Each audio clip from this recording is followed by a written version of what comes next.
watching Cooking with Federico. Today we're going to show you guys how to cook some Mexican favorites from my family's special recipes. We're going to start by showing you guys how to properly cook and prepare tacos ahogados, most commonly translated as wet tacos, soaked tacos, or simply mama's tacos. But don't worry, you don't have to bring your raincoat. All you have to do is bring your apetito. One of the first things that we need to do is properly prepare the meat. So we have here the meat, and it's shredded beef. And as you can see, it usually comes in packages that are about a pound or so each. So basically you want to just cut it in small pieces. So take it, be careful, make sure you always keep your eyes on the knife. And you want to keep it maybe an inch or so spread apart. Try to get it enough where you can have it where it'll cook faster.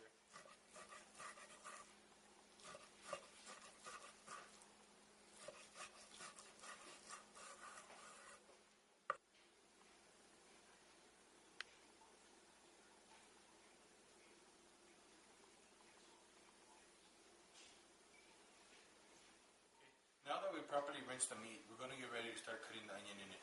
And it doesn't really matter how you cut the onion. It's mostly just for flavor. But you want to get maybe about a third of an onion.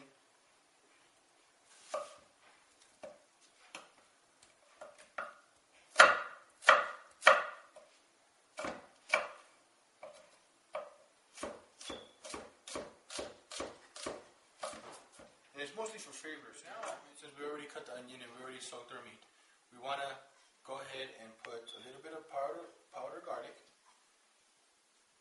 and a little bit of salt. That also helps tenderize the meat and give it a special flavor. Now that we've done all those steps, it's time to fill up the water.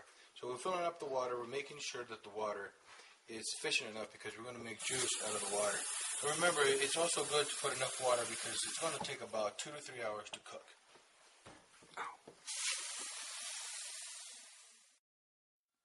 Now, after a couple hours of the meat cooking, it should be pretty shredded, and you got to feel it, make sure that it is nice and shredded.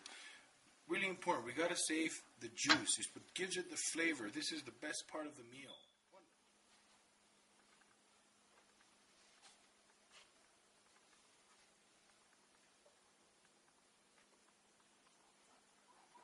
So after you're done cooking the meat, after a couple hours, you want to save the juice. It gives it mama's special flavor.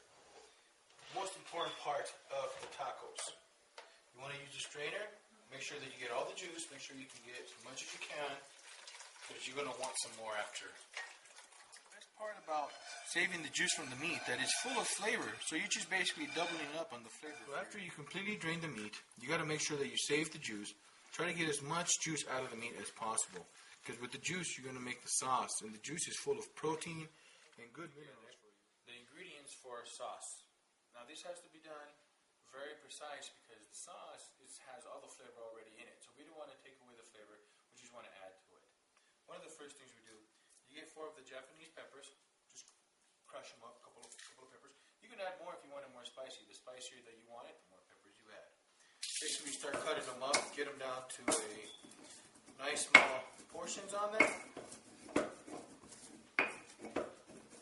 What we're using today is a molcajete. This is a traditional Mexican way to grind whatever pretty much you want to grind or make salsa. Then we're going to add the tomato. You want to cut up tomato in smaller pieces. This would help with the molcajete to squeeze it down. And you want to add a couple at a time because then you probably will might squeeze a little bit. It's really important. A lot of Hispanic dishes always use fresh ingredients. That's why you see the fresh tomatoes, you see the fresh meat, you see everything pretty much fresh. We want to keep as much protein as we can and flavor as we can inside of it. A pinch of garlic and a pinch of pepper will give it that extra flavor that we were looking for towards meat. The meat juice that we got from earlier, we brought it to a boil and now we added our sauce to it. So we still got a great meat flavor in our sauce.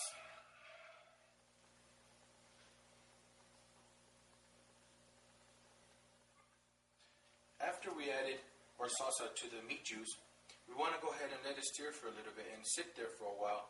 And after that, we'll be ready to our next step. Okay, now we're going to toast some Japanese peppers. And this is for another special sauce. This is a spicier sauce. It's not like the one that we made before with just a little bit of tomato. So this one we want to do is we want to get a hot griddle and just throw the peppers on there. You want to leave it on here and make sure they're nice and toasty.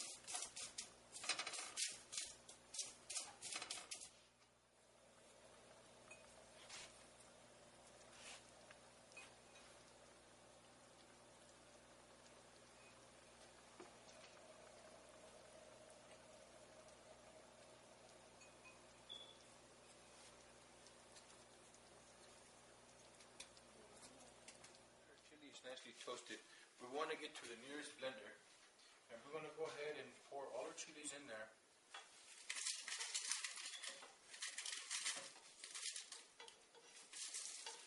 They have to be really nice and toasty because we want to really liquefy them. Now we're going to add a pinch of oregano to our smoked chilies and a pinch of garlic. The water, we want to go ahead and add a pinch of salt just to make sure it gets nice and diluted with the water. We got everything in the blender. We want to go ahead and blend it, but don't forget, don't tell Mama we're using the blender.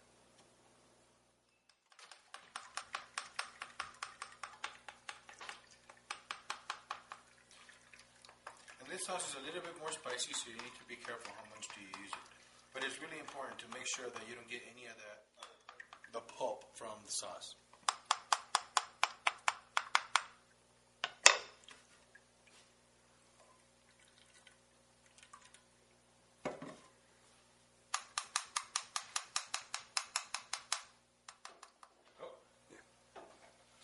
After a minute it's gone, our tortilla should be nice and soft and warm. And we're ready for the meat. You want to add enough meat to where you can close and seal the tacos, but there's no meat hanging out from the sides. You want to fold the taco in half and gently put it down on our hot grease.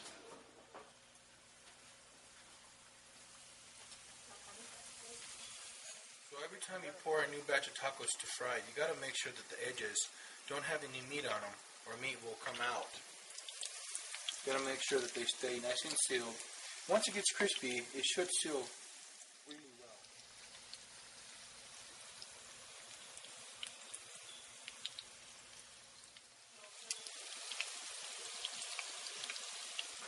We're using a yellow corn tortilla, which gives it a nice crispy flavor, but also soft as soon as you mix it with sauces or any type of juice or you want to add to it.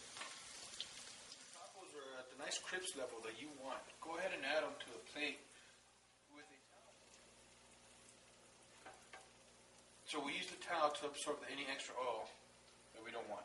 And we go ahead and leave those inside and go ahead and continue to make more tacos.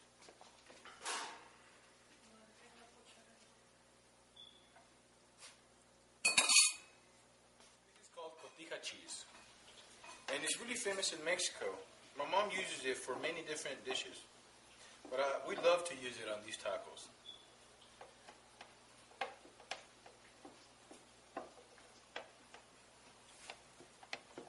You got to get it as small pieces as you can, but enough so you can feel the flavor and it won't fall apart. Basically like shredded cheese. Now we're going to get ready to cut our cabbage. We already got our hot sauce, we already got our cheese ready. Now we're cutting cabbage. We normally use cabbage for this tacos, but it's your preference. You can go ahead and use lettuce if you want. You want to get the cabbage as small as possible because it's going to go up on top of our tacos.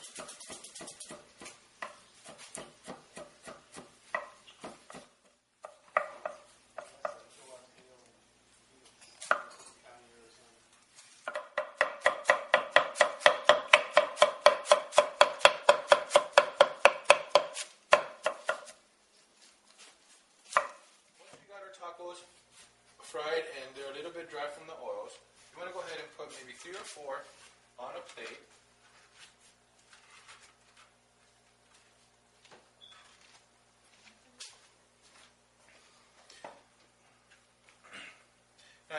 actually just pick your ingredients, but most of the time we put cheese first, just a tad bit on the top. Doesn't need that many. You can always add more if you like. So cheese must go first, because that's the most important part. Second, we put cabbage on top. Or if you use lettuce, you can go ahead and use lettuce anytime you like. We use just a little bit of cabbage, enough where it stays on the top of them as well. And once you got the cheese and the cabbage, you bring it over to your special sauce. And you want to keep it still warm, so make sure that it's still warm. If it dries out and if it gets cold, go ahead and turn it on a little bit. And you just go ahead and pour it right on top of the tacos, giving us the wet style that we were looking for. Make sure that you get the taco nice and soaked. It's what adds the flavor, gives it a distinct flavor of ahogado tacos.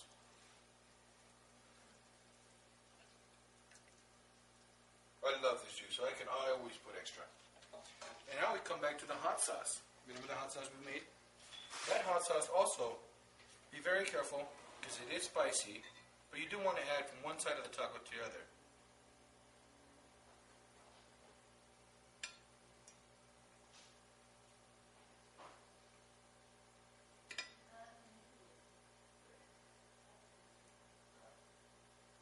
There you have it, the world famous ahogado tacos, one of the Mexican favorites of all time.